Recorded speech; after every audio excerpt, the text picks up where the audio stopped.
Olha, apenas no estado de São Paulo, mais de 1.500 presos foram libertos por estarem no grupo de risco do coronavírus. A soltura, claro, preocupa porque alguns dos condenados são suspeitos de ter ligação com facções criminosas. E para falar mais sobre esse assunto, gentilmente nos atende o recém-possado Procurador-Geral de Justiça aqui do estado de São Paulo, Mário Luiz Sarrubo. Doutor Sarrubo, bem-vindo aqui à Jovem Pan, agora com o Procurador-Geral aqui do estado. Muito obrigado por nos atender. Bom dia, é um grande prazer falar aí com a Jovem Pan mais uma vez. Bom, o senhor assume o cargo nesse momento desafiador em relação ao sistema prisional e, claro, em outros casos envolvendo a justiça aqui em São Paulo. Primeiro, como fazer para que essa saída de presos não se torne algo insustentável e ameaçador para a segurança pública aqui do estado de São Paulo? Bom, em primeiro lugar, há que se considerar que o Código de Processo Penal e a lei penal ainda estão em vigor e não foram revogados por conta de medidas relacionadas à Covid.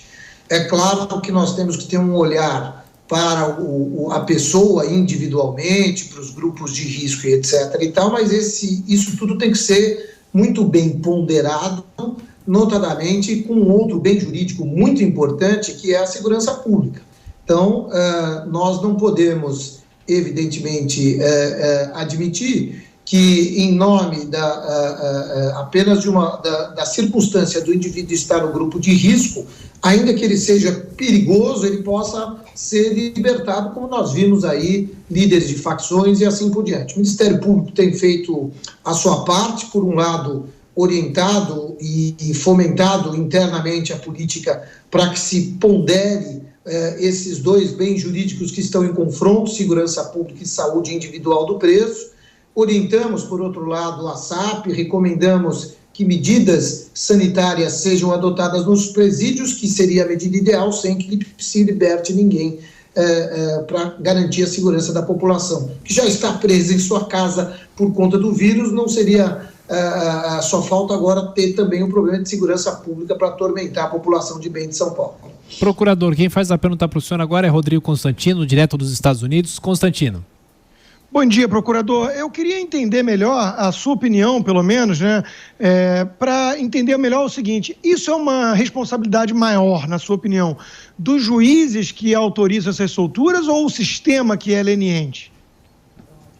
Eu acho que é um grande problema legal no país. O Brasil ainda é muito leniente no processo penal e no direito penal sob alguns aspectos, não é?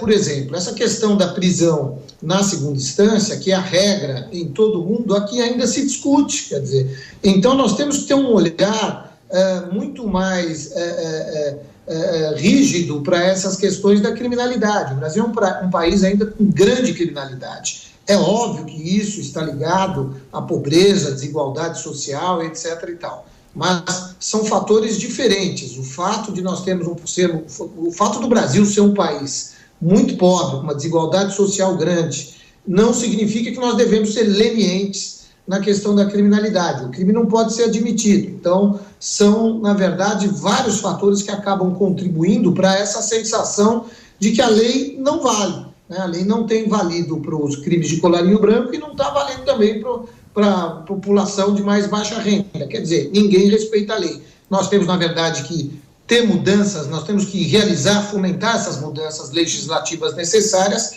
para que, por exemplo, não haja mais nenhuma dúvida, prisão, foi condenado em segunda instância, começa a cumprir a pena, não é?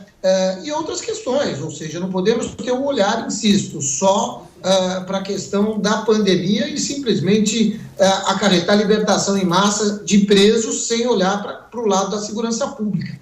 Tá bom, temos um preso idoso, 80 anos, 70 e tantos anos, grupo de risco, ele pode ir para casa. Agora, líder de uma facção criminosa, isso tem que ser observado com muito cuidado, porque nós estamos libertando esse sujeito e causando um problema seríssimo para a sociedade em termos de segurança pública. Então, temos que ponderar e ter muita responsabilidade nesse momento. Procurador, pergunta agora de Paulo Matias. Paulo. Procurador, bom dia. A gente viu em alguns estados brasileiros, né, algumas situações absurdas, né, da libertação, como o senhor mesmo disse, de presidiários, líderes de facções criminosas como o PCC, seja no Paraná, no Mato Grosso do Sul, enfim.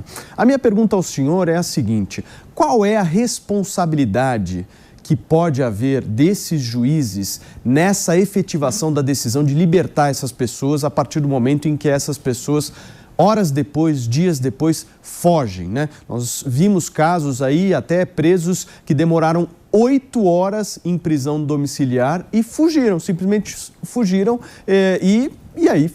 e aí quem está pagando essa conta é o cidadão, né? Eu quero saber qual é a responsabilidade desses juízes que estão efetivando essas saídas. Existe essa responsabilidade?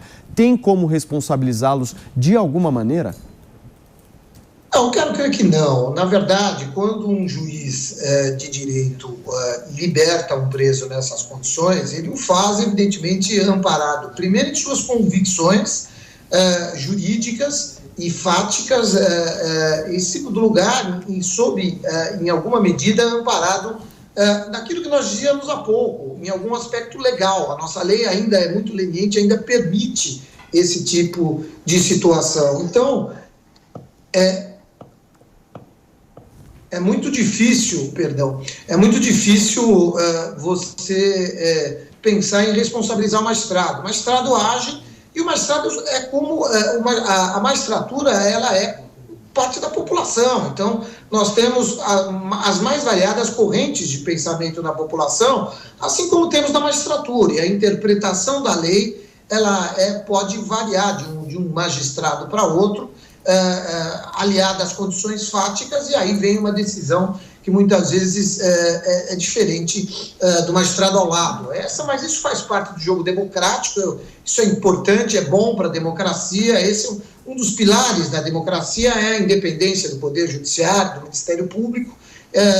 Acho que esse é um custo que vale a pena a gente ter. Não há, na nossa visão, qualquer tipo de possibilidade de punição, a não ser que se prove dolo, a não ser que se prove corrupção, esse tipo de coisa, aí é uma outra situação. Procurador, ou seja, quem vai pagar essa conta é o cidadão brasileiro, que vai ficar inseguro de ver líderes de facções criminosas serem libertados sem nenhum tipo de critério, né? A gente vê isso acontecendo no Brasil de maneira constante, né? Quem está pagando essa conta é o cidadão. Me permita discordar do senhor no ponto de que o magistrado reflete a população brasileira. Não reflete. O magistrado tem altos salários, o magistrado tem uma carreira consolidada, bem diferente da população brasileira, que o senhor bem sabe, é uma população carente, é uma população pobre, é uma população que tem uma série de déficits culturais e sociais e que, infelizmente, por decisões absurdas como essa, está pagando a conta. A verdade é essa. Quem está tendo que arcar com toda essa história e essa irresponsabilidade por parte de alguns magistrados é o povo.